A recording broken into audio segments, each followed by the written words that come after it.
Tara, kape! Char. Hi guys, I know it's already late to upload this video, but I really have to upload this one at least man lang share ko sa inyo yung last day or last part ng aming trip sa China before we flew back to Hong Kong.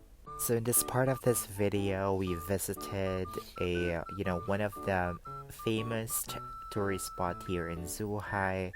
And on that day, we're supposed to go to ride a cable car, but unfortunately, yung weather is hindi nakisama sa amin. So, our tourist guide advised us to just, stay at the hotel first. And if maging okay yung weather, then we can go cable car. If not, hindi na lang daw.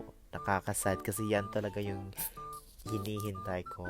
So, ayun na nga, umulan siya. So, since early pa naman kami nag-check-in sa hotel, we decided to visit a mall and bumili kami ng mga snacks nila. So advice ko lang guys, before kayo pumunta dito sa China, make sure na meron kayong cash kasi hirap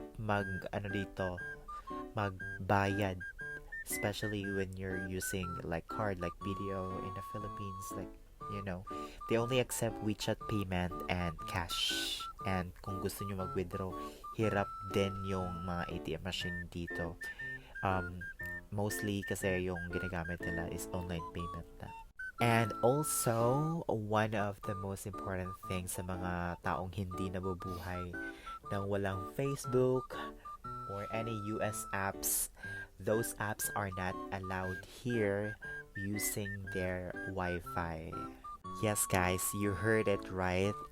US app are banned here in China.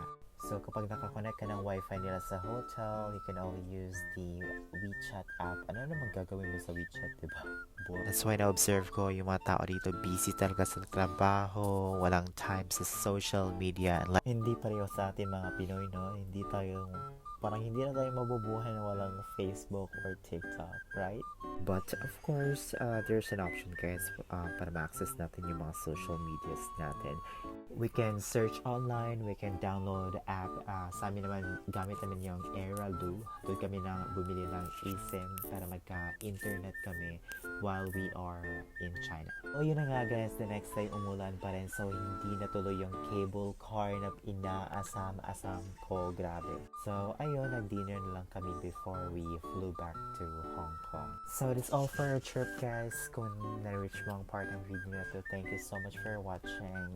Don't forget to like and share, follow for more, bye!